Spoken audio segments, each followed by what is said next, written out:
Jangan lupa subscribe YouTube channel Metro TV News dan jangan lupa nyalakan notifikasinya.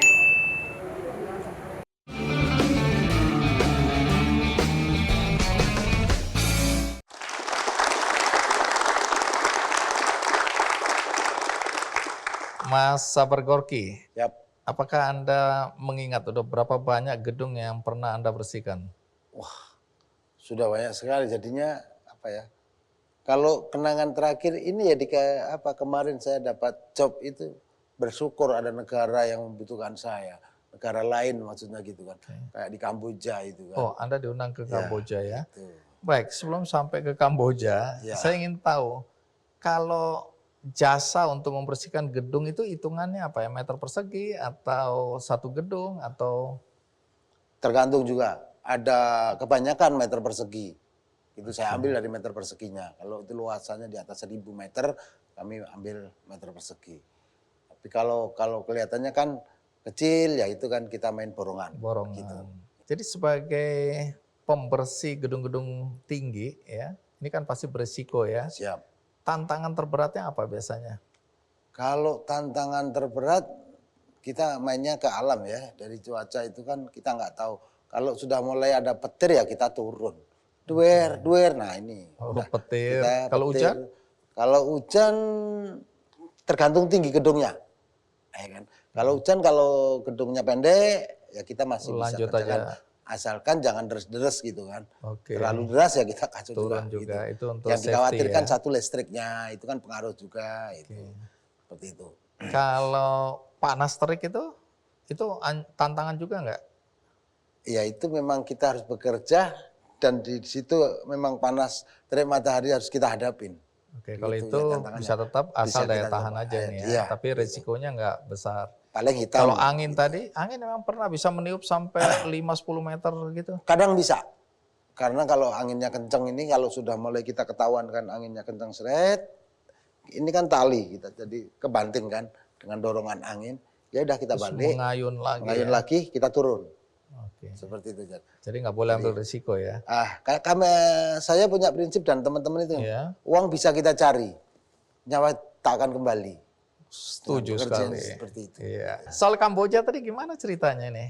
Saya dapat job waktu itu pemasangan lampu gitu kan, di calling sama teman saya ini bekerja di sana dan yang pemilik hotel itu orang Indonesia gitu. Oh, Saya oke. di calling suruh ngerjain ini nih. Apa persisnya yang dikerjakan itu? Pemasangan lampu ya, lampu yang LED. Sekarang kan model sistem Ya, LED semua itu hotel ya. LED-nya kan dipasangin lampu semua. Itu apa? Tingkat kesulitannya apa itu? Tingkat kesulitannya karena saya senang ya, hal-hal yang baru itu sebetulnya nggak ada kesulitannya. Cuma harus daya tahan kita memang harus benar-benar. Di Kamboja ini di saat musim panas itu lebih ngeri. Bisa nyampe suhu itu 38 sampai 40 derajat. Wow. Panas sekali tuh. Tapi Dan kalau saya dengar lampunya ini kalau dijejer-jejerin tuh sampai lebih dari 1 kilometer ya? itu panjang kemarin saya total itu sekitar 1.900 meter. Oh, berarti lebih dari 1 kilo ini ya? Ya.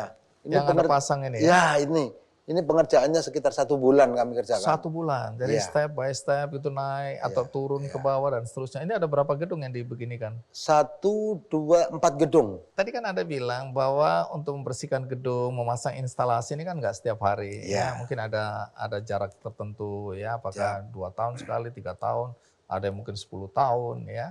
Artinya ini apakah bisa dijadikan pekerjaan untuk menggantungkan hidup? Bisa.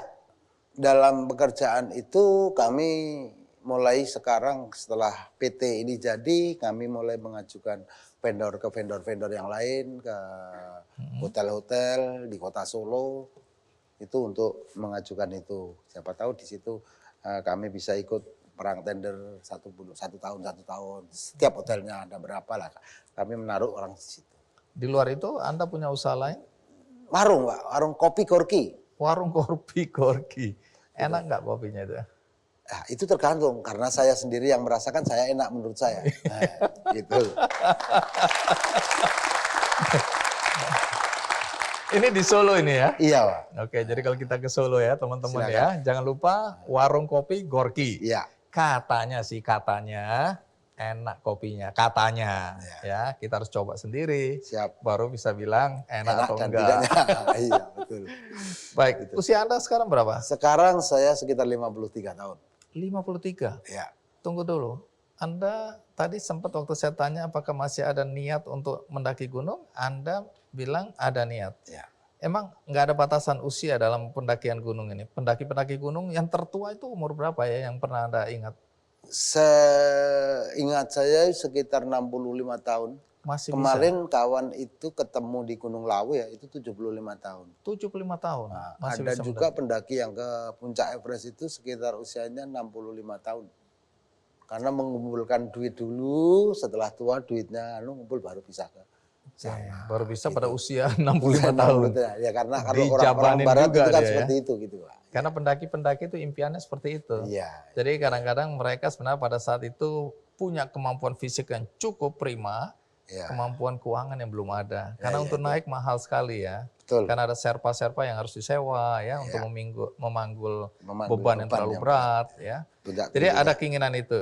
Masih ada. Kalau untuk pekerjaan seperti ini kan resikonya dan fisik kan harus kuat. Ya. 53 tahun menurut Anda masih oke? Saya bersyukur buktinya saya sekarang masih oke saja dan tidak ada problem ya. Sampai kapan Anda punya kegiatan seperti ini nanti? Belum begitu tahu saya. Sampai kapan? Sampai megang, Mungkin sampai megang talinya begini. Nah, iya itu mungkin. Mungkin masih juga bermain. Oh, masih tetap juga. Dalam artian masih bermain, hanya Oke. memberikan ngisi-ngisi untuk teman-teman yang selalu bekerja dengan mengingatkan seperti itu. Ya, Mas Sabar Gorky, saya senang sekali ya Anda berkenan jadi tamu di acara Ki Candy dan ini bukan sekali ini.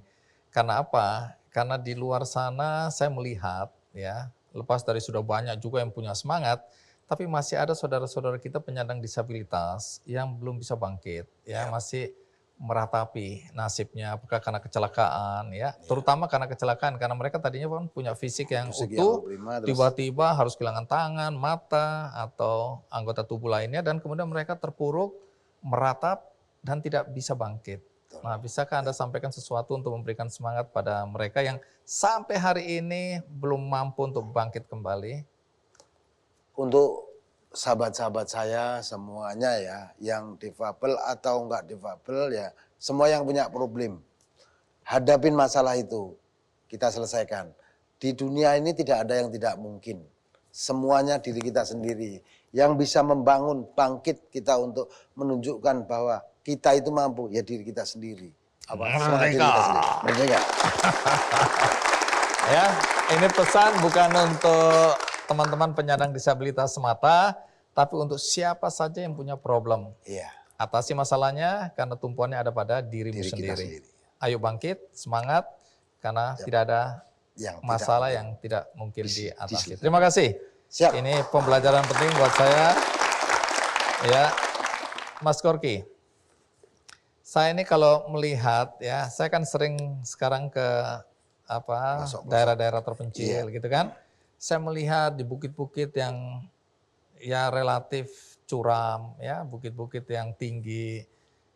Saya lihat banyak sekali bergelantungan kabel-kabel sutet itu ya. Ya. Saya kadang-kadang berpikir siapa yang masang itu? Kalau rusak, kalau koslet, kalau perlu perbaikan, siapa yang memperbaiki itu? Tapi habis itu saya lupa lagi. Nggak penting buat saya siapa. Ya, Tapi yang penting buat saya listriknya nyala terus. Nyala buat masyarakat yang lain. Buat masyarakat. Ketika kamu berada di atas sana, itu dalam posisi arus listriknya masih jalan? Masih jalan. Atau masih mengalir Masih listriknya? mengalir, ya. Itu ukurannya apa nih? Berapa ribu volt? 500.000 volt.